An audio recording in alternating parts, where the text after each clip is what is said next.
Donc, bonjour à toutes et à tous, bienvenue à cette troisième session de formation dans le cadre du programme vol de nuit. Donc, elle portera cette fois-ci sur les cris de vol nocturnes du bruyant ortolan, donc une espèce assez discrète, mais qui est pourtant emblématique des suivis acoustiques nocturnes. Donc, pour présenter cette formation, vous le voyez, je ne suis pas seul, je suis accompagné de Stanislas Rosa, que vous connaissez probablement, avec qui on a préparé cette formation. Donc, merci Stan pour ce temps et pour tout ça, et merci à vous toutes et tous d'être présents ce soir. Donc pour rappel, les 2 dernières formations qui portaient respectivement sur, la première sur les turdus, donc les merles et les grives, et la deuxième sur les gobe-mouches, pupitres, lézards et rouge-gorge, sont disponibles en rediffusion sur la page du programme. En tapant, vol de nuit LPO, vous tombez sur le site et après dans l'onglet, formation et tutoriel et tout en bas, il y a une icône formation. Vous devrez tomber dessus et vous aurez aussi les diaporamas qui sont disponibles. Cette formation-là, ce soir, est aussi enregistrée et sera aussi en rediffusion, donc pas de problème, si vous devez partir, en cours de route, vous pourrez rattraper. Et sans plus attendre, Stan, je te laisse la parole pour introduire le sujet. Ok, merci Paul, bonjour à tous. Donc une formation un petit peu particulière aujourd'hui puisqu'elle porte sur une seule espèce, contrairement aux précédentes, le bruyant ortolan. Mais ça se justifie largement parce que c'est une espèce dont la migration va commencer dans les prochaines semaines là et sur laquelle il y a beaucoup à dire. On s'en est rendu compte en réalisant la préparation avec Paul. Donc il y a de nombreux superlatifs qui pourraient être utilisés pour qualifier le bruyant ortolan. C'est l'une des espèces qui a la stratégie de migration la plus étonnante finalement, parce qu'elle est très peu détectée en journée et beaucoup détectée de nuit. Elle migre relativement tôt et la détection est surtout acoustique. Elle a un répertoire vocal qui est parmi les plus diversifiés des migrateurs nocturnes qu'on rencontre. Il n'y a pas deux ortolans qui se ressemblent, donc il y a un défi particulier pour identifier cette espèce. Et puis c'est une espèce sur laquelle il y a des enjeux assez forts de conservation qui décline dans beaucoup de régions, donc une phase de migration qui est déterminante dans le cycle de vie de l'espèce, et la France est l'un des grands couloirs de migration de l'espèce. Donc tout ça, ça fait que c'est l'une des espèces les plus convoitées par les pratiquants de migration nocturne. Il y a pas mal d'ornithos qui sortent les micros en août parce que c'est le passage de l'ortolan qui lance la saison de migration nocturne des passereaux. Et donc c'est pas un hasard aussi si je l'avais choisi comme couverture de mon premier bouquin. Donc avec Paul, on a estimé que l'ortolan méritait bien une formation lui tout seul. Alors, je commence par quelques éléments d'écologie de l'espèce avant de rentrer dans les différents types de cris. D'abord, peut-être vous rappeler que quand on parle du bruyant ortolan en France, on pense d'abord à la région méditerranéenne. Enfin, moi, je pense par exemple au champ de lavande de Valençol. Mais l'ortolan migrateur là dont on va parler, c'est pas celui-là, ou en tout cas, c'est pas uniquement celui-là. C'est un grand migrateur nordique, puisque la population française est finalement assez faible. Et si on compare par exemple aux dizaines de milliers de couples qu'il y a en Scandinavie, aux centaines de milliers en Europe de l'Est ou même aux millions qu'il y a en Russie, c'est en fait une espèce très nordique et qui migre loin. Donc nos migrateurs qui traversent toute la France viennent majoritairement de ces populations assez lointaines. Il y a beaucoup de régions où on l'enregistre en migration nocturne et où on a du mal à observer les oiseaux en journée. La région parisienne, par exemple, dans laquelle j'ai pas mal enregistré, on capte des bruyants ortolans la nuit, et pourtant, moi, j'en ai jamais vu un seul en région parisienne posé 2 jours. Donc ça montre bien que la migration nocturne est quand même particulièrement efficace pour détecter cette espèce. Le comportement vocal de l'espèce est très particulier aussi, puisqu'il y a plusieurs types de cris. Donc il y a au moins 7 types de cris qui ont été référencés par l'équipe de la Sound Approach. Et l'une des caractéristiques les plus fondamentales, finalement, c'est que ces cris sont alternés. Enfin, s'il y a une chose à retenir avant même de rentrer dans la description des différents cris, c'est cette alternance de cris qui est vraiment typique du bruyant ortolan. Enfin, un bon bruyant ortolan migration nocturne, on veut d'abord voir une alternance de cris. Je vais vous la faire écouter. Donc, vous avez le sonagramme là qui est illustré avec, vous voyez, un cri qui revient en un autre type de cri en 2 et un autre type de cri en 3. Et ça produit une alternance qui donne ça.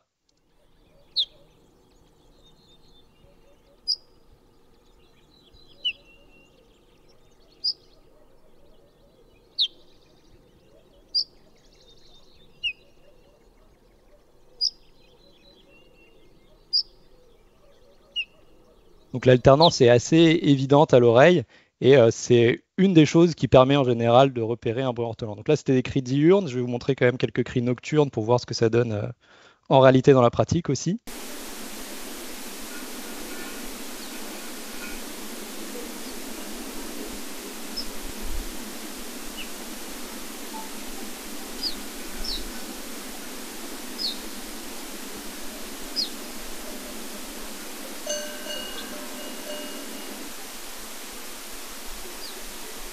Voilà, on reconnaît les cloches d'école pyrénéen de Paul.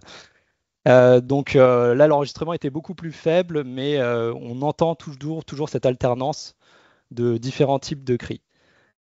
Une autre particularité, c'est que le comportement acoustique est différent en journée et de nuit. Donc les cris qu'on va capter en migration nocturne ne sont pas forcément les mêmes que ceux qu'on va capter de jour. J'y reviendrai plus tard. Et puis, on peut aussi avoir des accents locaux, donc c'est pareil, on y reviendra plus tard. Mais voilà, pour bien commencer, une alternance de cris, c'est le premier critère à regarder pour un bruit ortolan. Et je reprendrai la parole tout à l'heure, mais je laisse la parole à Paul pour nous décrire ces différents types de cris.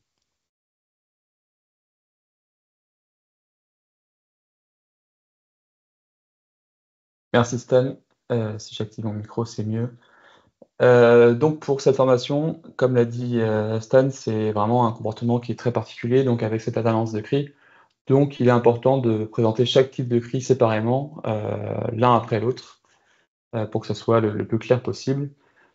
Donc sur la base des plus de 2000 cris enregistrés dans les Pyrénées, dans le cadre du projet Vol de nuit, donc dans les Pyrénées, aux automnes 2021 et 2022, on a estimé les proportions de chaque type de cri. Donc vous pouvez voir sur le tableau.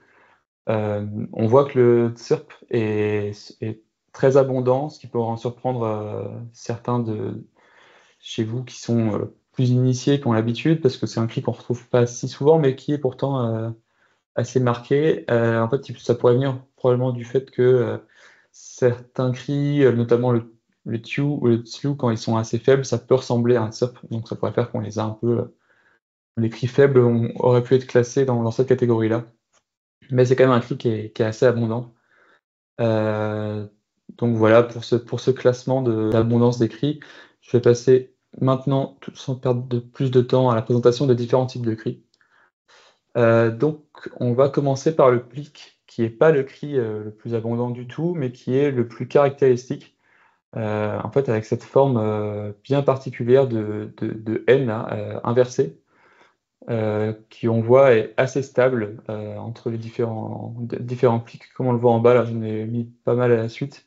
On voit que, bon, sans être parfaitement les mêmes cris, il y a quand même cette forme de N inversée qui est très régulière. Donc ça, c'est vraiment un très bon élément pour identifier l'ortolan. Cette forme de cri-là, on la retrouve pas en fait chez d'autres espèces, ou alors pas en tout cas aussi nettement. On va passer tout de suite à l'écoute. Alors, désolé, c'était là, c'est pas très fort, mais j'espère que vous allez bien entendre. Sinon, comme je le disais l'autre fois, dans la rediffusion, les cris seront remis à des puissances plus élevées. Donc, si vous entendez mal, au moins pour la rediffusion, ce sera plus fort.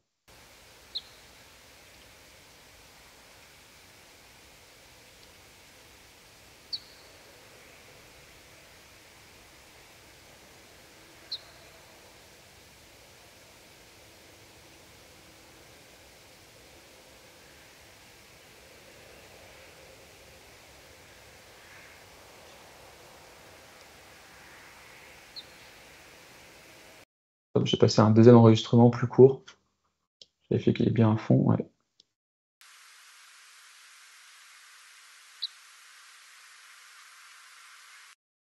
Donc voilà, celui-là, on l'a un peu mieux entendu. Ça a un timbre et une sonorité qui sont assez caractéristiques à l'oreille.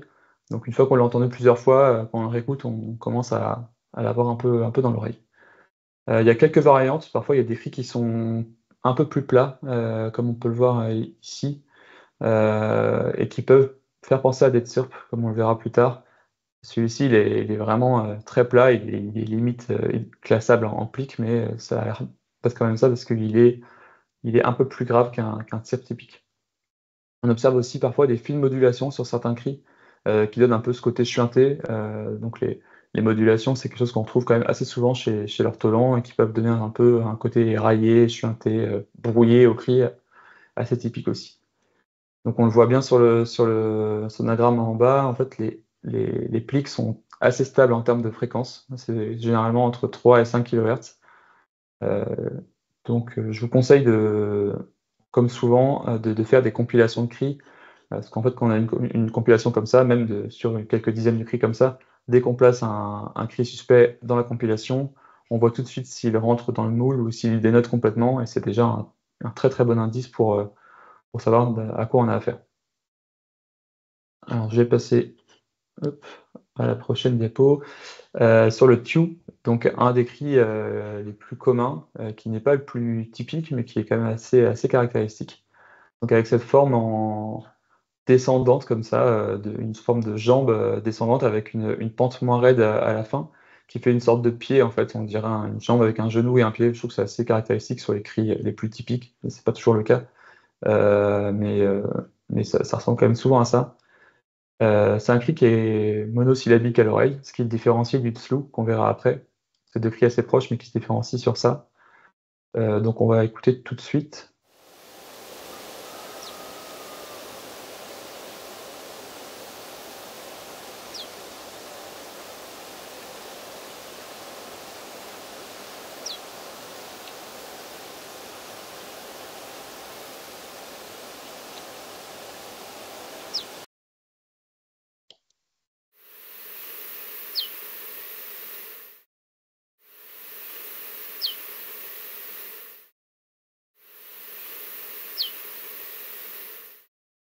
Voilà, donc la fréquence, la forme et la pente sont assez variables, comme on le voit en bas encore une fois.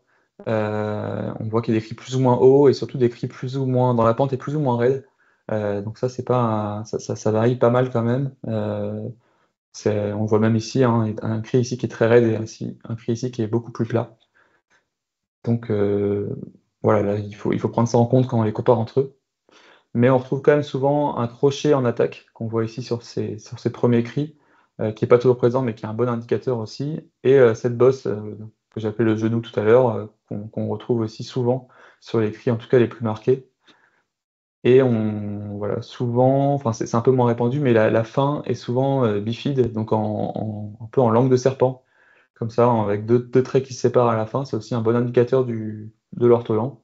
Et comme toujours, enfin comme souvent, certains cris peuvent porter des fils de modulation, comme on l'observe sur ces cris-là. Hop, donc je vais passer au cri suivant, le tslu. Donc c'est un cri qui est un peu moins fréquent que le dernier, que le tu, mais qui est assez caractéristique du fait qu'il est généralement en deux parties, qui sont parfois reliées entre elles. Donc ces deux parties qui font le côté bisyllabique, avec une première partie souvent autour des 5 kHz. Il y a un peu de variabilité, mais c'est souvent des cris qui sont à ces fréquences-là, avec une forme variable, mais qui a généralement une forme de crochet anguleux ou une forme de petite cloche comme ça. Euh, voilà, il y a de la variabilité, mais c'est quand même souvent dans ce genre-là. Pareil pour la deuxième partie du cri qui est plus basse, du coup plus grave, entre 3 et 4,5 Hz, et qui a souvent la forme d'une petite arche, ou d'un petit crochet tombant vers le bas, pas vers la droite. À l'oreille, il est nettement bisyllabique. Parfois, c'est peu visible sur le sonogramme, c'est assez surprenant, mais ça sonne bisyllabique. Mais on ne le voit pas forcément. Alors là, on voit bien que sur le sonogramme, ça fait vraiment deux parties de cris qui sont parfois complètement disjointes comme à droite, ou parfois un peu reliées comme ça. Mais ce côté bisyllabique est assez typique, et on va l'écouter tout de suite.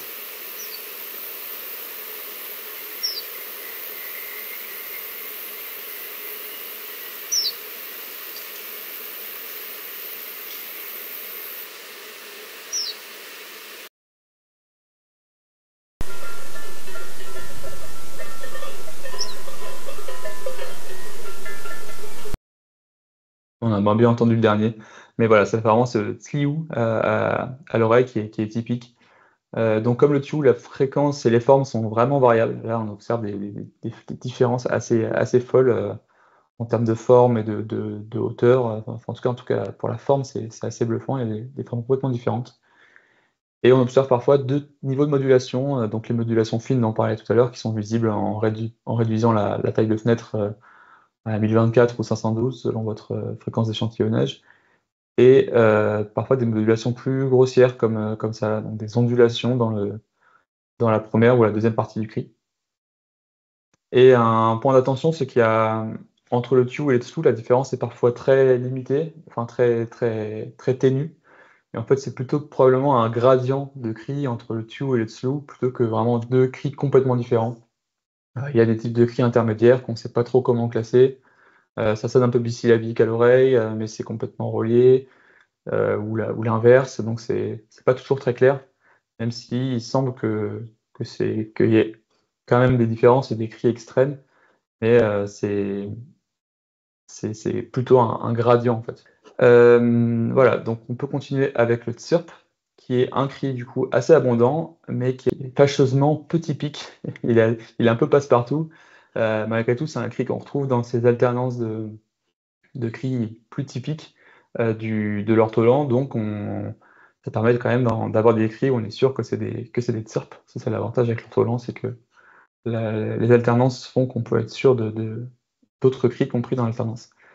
Donc la forme du cri est très variable, comme on peut le voir là, il y a des cris qui ressemblent à des petites vaguelettes, des virgules qui tombent, des arches, même avec une petite harmonique ici, et la présence de modulation fine ici qui donne un peu ce côté enroué au tsirp. Et c'est un cri qui est très court aussi, donc qui laisse peu de place à la typicité. Plus le cri est long, plus il y a de caractéristiques sur lesquelles s'accrocher pour l'identifier. Là, sur les cris courts, c'est un peu plus compliqué. Donc on va en écouter une série.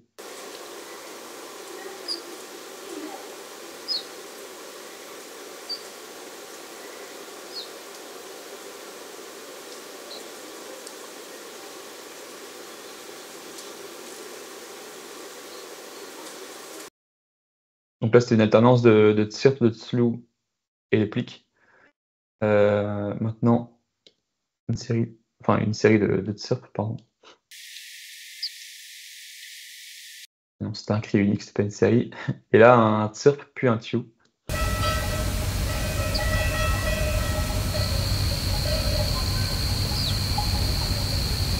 Voilà. Donc l'avantage du tsirp, c'est que la fréquence est peu variable. Donc on l'observe bien en bas, là, en fait, ils sont quasiment tous centrés sur le 5 kHz, entre 4,5 et 5,5. Il y en a un peu qui dépassent, mais c'est quand même assez flagrant qu'ils sont tous centrés sur les 5. Donc c'est un bon critère d'identification.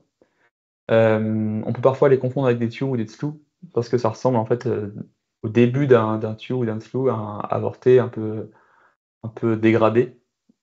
Et c'est aussi, donc, comme je disais, un cri qui est assez peu typique, donc qui est difficile, voire impossible à identifier sans la présence d'autres cris typiques dans la série de cris. Vraiment, la- j'appelle à la plus grande prudence quand on essaie d'identifier un tsirp tout seul. Il y a beaucoup d'autres choses, ça on en parlera plus tard, qui peuvent être confondues avec ça. Donc voilà pour les 4 cris principaux du bruit en ortolan, ceux que vous aurez dans la majorité des cas. Mais si vous avez de la chance, vous pourrez avoir les autres types de cris, donc comme le tup ou le pu. Donc on a rassemblé ici dans une même diapo, vous verrez après pourquoi. Ça ressemble quand même fortement à un cri de vol de pinson des arbres. C'est pour ça qu'il faut être assez prudent avec l'identification de ce cri-là, même si en termes de phénologie, c'est pas des espèces qui migrent au même moment, on peut toujours avoir des surprises. Et le pinson des arbres est aussi assez peu entendu la nuit, mais on peut quand même en avoir la nuit, donc il faut être vigilant. Donc c'est cette barre diagonale descendante là, assez droite, euh, assez marquée comme ça, qui est en moyenne à peine plus aiguë que le pinson des arbres. Donc le pinson des arbres est censé être un peu plus bas. Donc on va écouter tout de suite un tsirp, un tup et un tiou.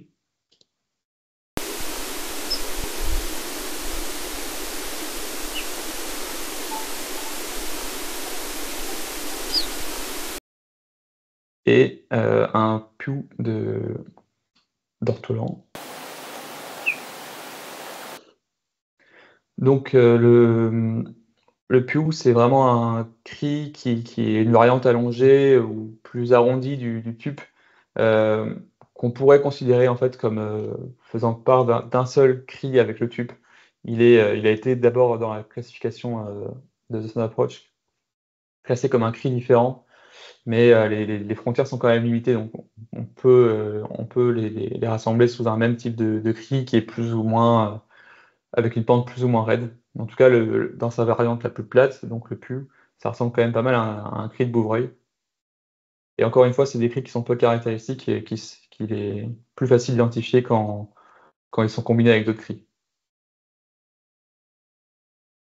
Donc, on va passer à un autre cri qui est très rare la nuit, c'est le vin, qu'on a enregistré une seule fois sur les 2200 cris dans les Pyrénées. C'est un cri qui est plutôt nasal, parfois finement modulé, comme on le voit ici, avec toute petite modulation, toutes petites oscillations, et qui peut avoir des harmoniques qui donnent ce timbre vraiment nasal. Euh, donc, il y a peu d'enregistrements qui ont été réalisés de ce type de cri-là, même le jour. Donc, on connaît peu la variabilité de ce cri-là, mais il est généralement entre 3 et 4 kHz. Donc, j'ai mis aussi là une capture d'écran du site de The Sound Approach où il y a un excellent article que je vous invite à lire sur le bruit ortolan. Donc, on pourrait l'écouter ici. Alors, c'est d'abord un tue, ensuite le vin et ensuite un autre tue.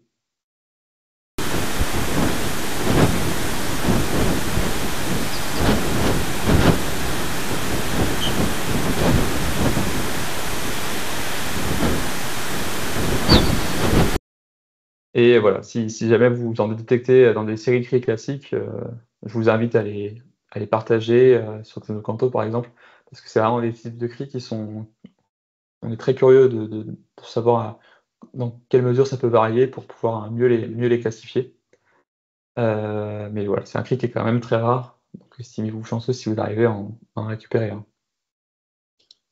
Donc je vais passer au Pluck, qui est un cri qui, à notre connaissance, n'a jamais été enregistré la nuit, mais qui est pourtant assez commun de jour, notamment à l'envol, hein, si vous avez la chance pendant votre prospection automnale, de tomber sur un ortolan posé et de le lever, il va souvent faire ces cris-là, qui vont être généralement doublés au triplet à l'envol, et après émis plus souvent à l'unité pendant le vol.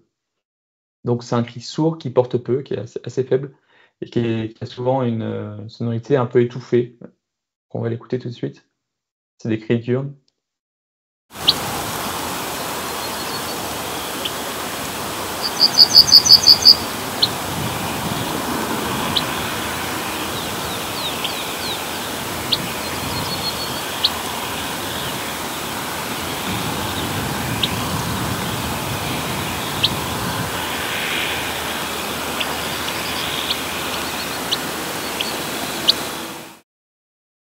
Donc sur le sonogramme, on observe une sorte de barre montante qui rappelle vaguement la marouette ponctuée, hein, ça s'en rapproche, bien qu'à l'oreille ça soit différent. Mais c'est un cri qui n'a jamais été enregistré la nuit, mais je pense que ça pourrait arriver si l'espèce est capable de faire ça la journée, pourquoi pas la nuit. Donc soyez vigilants là-dessus, c'est pareil, si vous arrivez à en enregistrer un la nuit, n'hésitez pas à le partager. Donc je vais passer la main à Stan pour la suite des variantes locales et des confusions possibles. Hop. Ok, merci. Ouais, donc le souci avec l'ortolan, du fait de cette grande variété de cris, c'est que à cette période de l'année, quand on voit un motif un peu bizarre dans les 4-5 kHz, on a tendance à en faire un ortolan par défaut parce qu'il y a tellement de variabilité au sein de l'ortolan qu'on a tendance à identifier un peu tout et n'importe quoi en ortolan. Donc là, on va essayer de se concentrer sur les principaux risques de confusion et vous expliquer comment est-ce qu'on peut écarter les différentes espèces les plus proches. Donc, bon, quand même quelques grands conseils qu'on a déjà formulés, se concentrer sur l'alternance de plusieurs types de cris. Ça, c'est vraiment une propriété très caractéristique de l'ortolan. Et se concentrer sur les types de cris les plus typiques. Donc, on a vu le plic, le tue et le tslou en particulier qui sont relativement caractéristiques, aussi bien à l'oreille qu'au sonogramme. Il ne faut pas essayer de forcer sur les cris plus rares, parce que de toute façon, vous avez peu de chances de les capter de manière isolée sans qu'ils soient accompagnés d'un cri plus typique, et par ailleurs qui sont très compliqués à identifier comme Paul a pu le montrer. Donc avant de montrer les différentes espèces, je fais juste un petit aparté sur les variantes locales, parce que la typologie que Paul a présentée s'applique très bien à la nuit, donc elle couvre l'essentiel des cris nocturnes de l'espèce. Mais si vous enregistrez des ortolans posés de jour, vous pouvez avoir des choses un petit peu différentes. Alors là, par exemple, c'est le cas d'un oiseau que j'ai enregistré sur le plateau de Valençol, donc population méditerranéenne. Et vous allez voir qu'il y a les cris qui sont fléchés en bleu, là, qui sont très roulés, qui ne correspondent pas à la typologie qu'on vous a présentée précédemment. Donc, je vous le fais écouter. Ah, donc c'est ces cris-là, là, très roulés, qui ont une forme très particulière. Donc il ne faut pas forcément chercher à appliquer la typologie qu'on a présentée la nuit sur des cris posés de jour, parce que ces cris ont différentes fonctions, et notamment c'est peut-être aussi des variantes simplifiées du chant, ce qui fait qu'on peut avoir des motifs très diversifié. Et puis par ailleurs, on a une notion d'accent local, puisque les oiseaux en Mongolie et les oiseaux dans le sud de la France, par exemple, vont avoir des cris posés ou des variantes de chant, parce qu'on est vraiment à la limite entre le cri et le chant là, dans ce type de cas, différentes selon le contexte géographique. Donc là aussi, se concentrer principalement sur les cris les plus typiques et se dire qu'il peut y avoir des variantes locales en journée. J'attaque maintenant sur les différents risques de confusion. Alors le principal risque de confusion, enfin celui que je vois passer le plus souvent en tout cas, c'est la bergeronnette printanière, tout simplement parce que c'est une espèce qui migre à peu près à la même période de l'année et qui est relativement commune. Donc on peut assez facilement se planter entre un bruin ortolan et une bergeronnette printanière. Il y a certains cris, notamment lorsqu'ils sont lointains, qui peuvent ressembler au tlou et au tiu. La caractéristique principale de la bergeronnette printanière, c'est quand même que normalement, sur les cris typiques, il y a une grosse barre verticale qui commence le début du cri, donc une montée, puis ensuite un arc descendant concave qui est assez régulier, alors que sur les motifs équivalents du bruit ortolan, on va avoir un cri qui est plus purement descendant et qui est très irrégulier. Enfin, il y a des modulations secondaires, des vibrations fines que Paul a montré tout à l'heure sur ces différents cris qui restent caractéristiques de l'ortolan. Mais là, le deuxième exemple que je vous ai mis de la bergeronnette printanière, donc le deuxième en partant de la gauche, c'est un cri qui est assez lointain, donc on n'entend pas la première partie, et ça peut évoquer un tu ou un tlou d'ortolan. Alors, quelques conseils quand même par rapport à la bergeronnette printanière, c'est que le contexte en général va beaucoup nous aider. Déjà parce que la bergeronnette printanière est quand même principalement une migratrice diurne. Alors, on la capte aussi de nuit, mais quand on la capte de nuit, c'est souvent en fin de nuit. En réalité, c'est des oiseaux qui ont décollé assez tôt.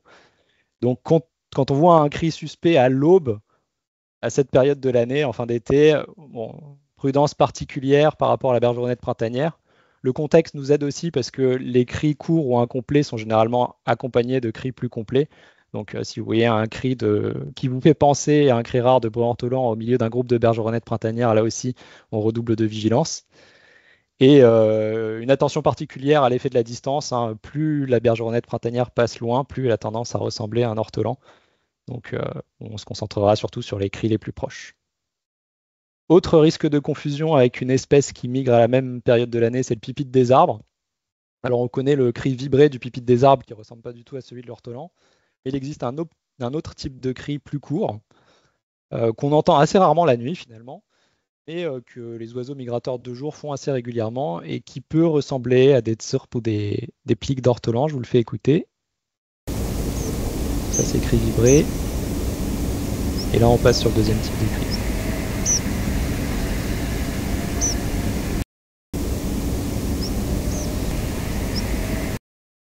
C'était vers 4 et 5 secondes, et c'est assez faible là sur l'enregistrement, mais voilà, donc autre type de cri qui peut être confondu avec le bruit ortolan.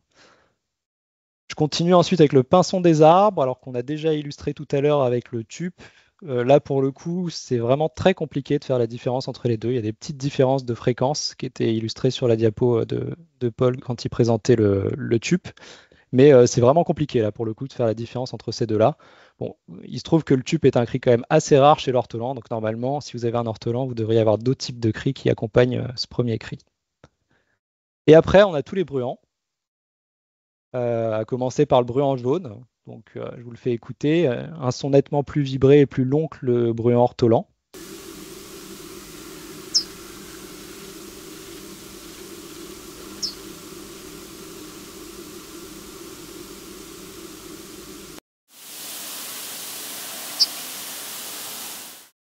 Donc, il y a un côté très vibré qui se voit bien sur le sonogramme. C'est vraiment plein de petites barres verticales très rapprochées.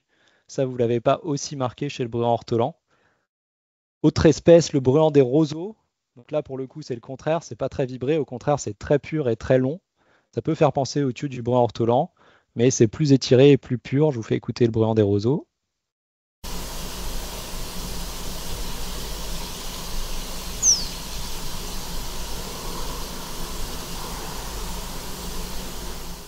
Et donc, pour ces deux espèces-là, normalement, le risque de confusion est quand même assez faible, déjà parce que le bruant des roseaux ne migre pas beaucoup de nuit, enfin en tout cas on n'en capte pas beaucoup la nuit, et aussi parce que les phénologies de migration sont décalées par rapport au bruant ortolan. C'est des espèces qu'on va souvent capter plus tard en saison que le bruant ortolan, mais il faut quand même les avoir en tête.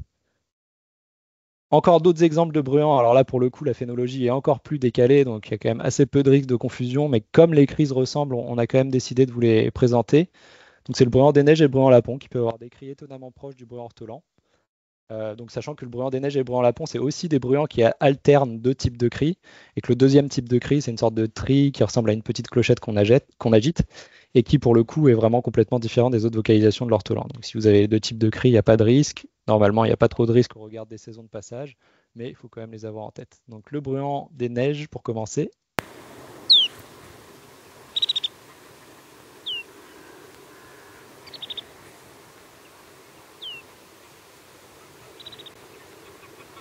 Bon là, le cri en clochette s'entend assez bien sur l'enregistrement que je viens de passer, donc pas de risque de confusion. Et l'autre cri est quand même un petit peu plus pur.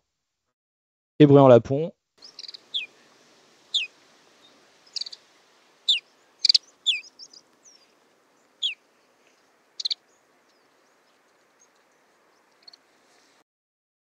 Donc pareil, un cri qui ressemble superficiellement à des tues d'ortolan, mais avec une alternance avec d'autres types de cris en clochette qu'on entendait entre les différents tues. Et ensuite, il y a tous les oiseaux locaux. Alors là, j'ai mis quelques exemples de cris qui peuvent être piégeux. Donc rouge que noir, assenteur mouché, traqué moteux, linotte mélodieuse. Bon, en gros, tous les oiseaux qui peuvent être présents à côté de votre micro et qui peuvent être amenés à faire des variantes un peu inhabituelles de leur cri. Je trouve que la linotte est assez piégeuse parce qu'elle a souvent un petit motif en triangle. Là, c'est ce qu'on voit sur la droite, l'image la plus à droite, qui peut ressembler au plique du bois ortolan. Mais généralement, le contexte fait que vous savez que c'est une linotte mélodieuse parce que vous aurez d'autres cris. Ce ne sera pas un truc isolé en plein milieu de la nuit. Et si on regarde le détail des formes, si on reprend les différentes diapos qu'a présenté Paul, sur le détail des formes de ces différents cris, à chaque fois ça ne correspond pas parfaitement, enfin ça ne rentre pas dans la variabilité des différents types de cris précédemment présentés. Mais il faut vraiment avoir une vigilance particulière par rapport à ces espèces locales, parce qu'il peut y avoir des petits cris isolés en fin de nuit en particulier, et ça a vite fait de nous amener dans l'erreur. Mais il n'y a pas l'alternance de cris, il n'y a pas les cris les plus typiques, et il y a le contexte en général qui aide beaucoup. Et puis un exemple encore plus original, qu'on a été plusieurs à relever ces dernières années indépendamment, donc je vous le présente, c'est le cas de la bouscarle de Séti. Donc si vous avez des bouscarles locales, il se trouve que la nuit, elles ont un chant qui est souvent composé de deux parties. Donc parfois, il y a une note introductive qui est réalisée toute seule, et après, seulement 4 ou 5 secondes plus tard, le chant classique de la bouscarle. Donc le chant classique de la bouscarle, on ne peut pas se planter, mais la note isolée peut étrangement ressembler à des cris de bruant ortolan. Et comme ça peut surgir en plein milieu de la nuit et être relativement séparé du chant, on peut se faire piéger aussi. Enfin, en tout cas, j'ai vu plusieurs fois des exemples de confusion de ce type-là. Je vous fais écouter quelques cris de bouscarle qui peuvent être un peu piégeux.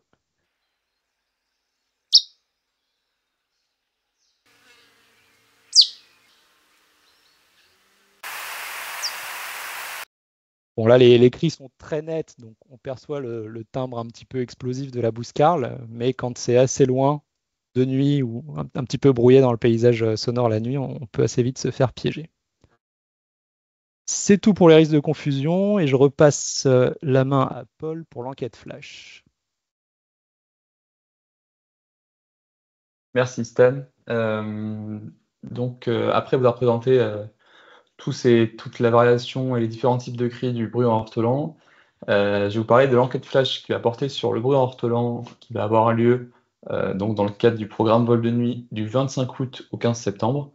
Donc c'est une période assez restreinte parce qu'en fait ce qu'on veut faire c'est de se focaliser sur le pic vraiment de migration de l'espèce en France métropolitaine. Donc ça induit que les oiseaux les plus précoces seront pas trop pris en compte dans cette enquête-là, même si on vous invite à participer sur tout l'automne au programme vol de nuit.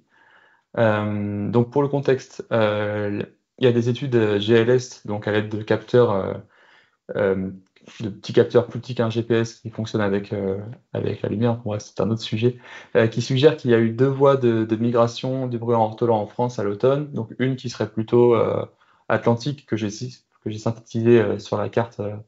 Donc une voie atlantique et une voie qui est plutôt méditerranéenne.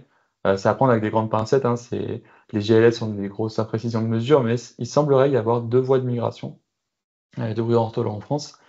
Et l'objectif de cette enquête flash-là, c'est de mettre en évidence ou non ces 2 voies de migration du bruit ortholan en automne, voir si on arrive avec une bonne couverture spatiale et temporelle au moment du pic de migration de l'espèce, à mettre en évidence que l'espèce passe vraiment sur ces couloirs-là ou non. Voilà, pour le moment, les données qu'on a semblent dire que les espèces passent bien à ces endroits-là, mais on manque un petit peu de matière pour pouvoir affirmer des choses. Donc le protocole, c'est le même que pour le programme vol de nuit, donc on enregistre du crépuscule civil à l'aube civile, on compte le nombre de cris et on estime, si possible, le nombre d'individus en prenant des grosses pincettes, hein. On n'a pas trop parlé de ça sur l'estimation du nombre d'individus chez l'ortolan, mais globalement, si vous avez des cris rapprochés d'ortolan la nuit, avec vraiment peu de temps, moins de 2 secondes, enfin je sais pas, j'ai pas de valeur exacte en tête, Stan, tu pourras compléter si tu veux. Si vous avez vraiment un intervalle court entre les cris, ça peut indiquer qu'il y a plus d'un individu, pardon. Voilà, donc pareil, si les alternances sont régulières et qu'au milieu viennent se caler d'autres cris, ça peut indiquer plusieurs individus. On évalue toujours l'exploitabilité, comme pour le programme normal, et on saisit les données sur Tractl. Voilà. Ça, c'est le principe de l'enquête flash. Voilà, c'est vraiment le protocole classique, sauf qu'on essaye d'enregistrer un maximum de nuits entre le 25 août et le 15 septembre. Si jamais on vit dans les zones comme là où j'ai mis des points d'interrogation, on peut mettre une petite pression supplémentaire si on n'enregistre pas encore et qu'on souhaite s'y mettre, ou juste sur une courte période, ça peut être pertinent. Par exemple, dans toute la Garonne, là, il y a toute une zone enfin, toute cette grande zone là à l'ouest du Massif central. On ne sait pas trop comment les oiseaux passent par ici. Est-ce qu'il y a vraiment une migration de ortolan? Pareil dans le sud des Alpes, le nord du Massif central aussi, la Bourgogne. Ça peut être assez intéressant si vous tâtez un peu à enregistrer à cette période-là, de vous lancer pour la période. Au moins, ça sera déjà très intéressant. Voilà, donc si vous avez des questions, n'hésitez pas, que ça concerne la formation en elle-même, l'enquête flash ou même le programme vol de nuit. N'hésitez pas, vous pouvez soit poser la question dans le chat, soit lever la main pour que je vous autorise à activer votre micro, puisque c'est pas par défaut. En attendant, je tiens à remercier particulièrement Julien Rochefort qui a partagé ses compilations de cris de bruit en ortolan, donc qui avait une sacrée base de données qui a permis de bien pouvoir compléter notre présentation, et aussi à tous les contributeurs de Canto qui sont cités ici, à qui on a pris les sons sur le site. Et si vous souhaitez aller plus loin, donc il y a bien évidemment le livre de Stan sur la migration nocturne par le son, qui permet de bien se former aux cris de migration nocturne en général. Et aussi, il y a un article dont on a parlé de son approche sur les cris de bruit en ortolan, qui est très bien fait, bien illustré. Il y a toute une histoire sur le processus qui les a fait à rédiger cet article-là, donc c'est assez intéressant aussi. Christian, pour la migration prénuptiale, je ne sais pas exactement de quoi tu veux parler, mais si c'est pour les types de cris, en tout cas, c'est les mêmes. Le passage prénuptial est aussi noté en France, il est moins marqué. Les oiseaux sont, je pense, plus discrets et surtout plus rapides. Le passage est beaucoup moins étendu dans le temps. Mais les types de cris sont les mêmes, donc ça marche aussi. La formation est aussi valable au printemps. Ouais, c'est une discussion qu'on avait eue sur les gobe-mouches noires aussi, où on en détecte beaucoup plus à l'automne qu'au printemps. Et donc, il y a une migration circulaire, plus le fait que, en gros, les oiseaux prennent beaucoup moins de temps au printemps, qui font qu'on les détecte moins. Mais on en détecte quand même, hein. Enfin, quand on fait de la migration nocturne en Corse, par exemple, on capte bien du bruit ortolan en migration prénuptiale, et c'est exactement les mêmes types de cris, donc rien ne change par rapport à ça. Et aussi le fait que les effectifs post-nuptiaux sont renforcés par les jeunes de l'année, donc il y a plus d'oiseaux qui passent à ce moment-là. Donc le passage est un peu plus marqué. Si vous avez des questions, n'hésitez pas. Si tout est clair pour vous, tant mieux. Ah, Martin, je vais t'autoriser le micro. Tu peux activer ton micro. Ouais, impeccable. Salut à tous, vous m'entendez? Ouais, très bien. Super. Moi, j'aurais des questions parce que c'est vrai que la migration nocturne en Normandie, c'est quelque chose de très nouveau. Il y a pas beaucoup de monde qui en font. Et en fait, ça a posé des questions sur le statut du brun ortolan. En fait, on s'est rendu compte que c'était un oiseau qui était annuel, alors que en fait, les données historiques donnaient un oiseau ou deux tous les 3-4 ans, quelque chose comme ça. Et en fait, s'est posé la question vis-à-vis du CHR de savoir comment catégoriser ces cris-là et quelle valeur donner en fait aux cris. Et j'aurais voulu savoir par rapport à tout ça, si pour vous, en dehors des probabilités que vous avez données, il y avait des cris qui étaient plus typiques que d'autres, qui pourraient en fait aiguiller un peu cette catégorisation-là. Vas-y, Stan, je te laisse répondre. Ok. Je pense déjà le plic, le tu et le tslu, s'ils sont vraiment typiques, qu'il y a un bon enregistrement, normalement ça suffit à accepter un bruit ortolan pour moi. Et après, pour les types de cris plus rares, il faut que ce soit en alternance. Donc si on a une alternance de tsurp, de plic et compagnie, je pense qu'on peut identifier de manière assez sécurisée un bruit ortolan. Après, il y a souvent des enregistrements très faibles sur lesquels on ne voit pas grand-chose avec des cris pas typiques qu'on voit passer. Et donc ceux-là, bah oui, ça me semble normal de rester prudent, en particulier dans les régions où l'espèce est quand même pas très commune. Et après, en termes de détection, je complète juste quand même, on sait que c'est une espèce qui vole très bas grâce au GLS, donc c'est pour ça que c'est très surprenant d'en détecter. Enfin, on en détecte beaucoup plus en migration nocturne que ce qu'on aurait pu imaginer spontanément en journée, parce qu'on est sur un couloir de migration, on a une stratégie particulière, on a une espèce qui est bavarde, qui vole très bas, et donc tout ça, ça fait que le meilleur moyen de la détecter, c'est d'écouter la nuit. Ça roule, merci beaucoup.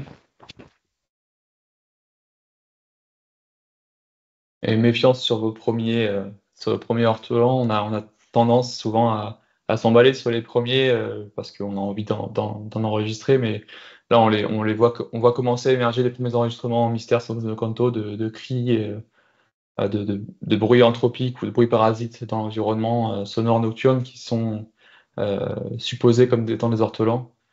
C'est pas toujours évident d'en être sûr, hein, mais en tout cas, si vous n'avez pas l'alternance et que le cri n'est pas typique, il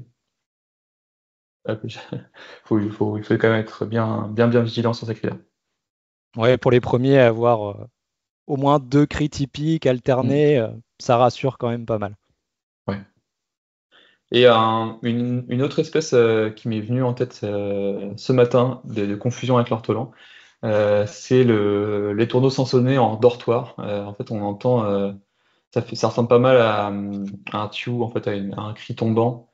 Mais normalement, quand vous avez un dortoir des tourneaux sansonnés, vous savez qu'il est là et vous êtes conscient que ça peut être une source d'erreur. Mais en tout cas, ça peut, si vous avez un dortoir à proximité, soyez vigilant sur des cris isolés, parce que je me suis fait avoir plusieurs fois à me poser la question de est-ce que c'était un ortolan ou un tourneau et il faut souvent c'est quand même ça fait ces notes un peu tombantes là qui sont dans le brouhaha.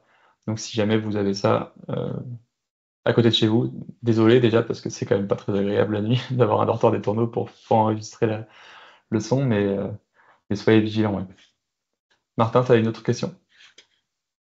C'était plus une remarque, en fait, je réfléchissais à ça, et surtout par rapport à ce que vous disiez au début, on sait qu'en fait l'ortolan, ça va être une espèce va être prisée et recherchée par toutes les personnes qui font de la prise de son.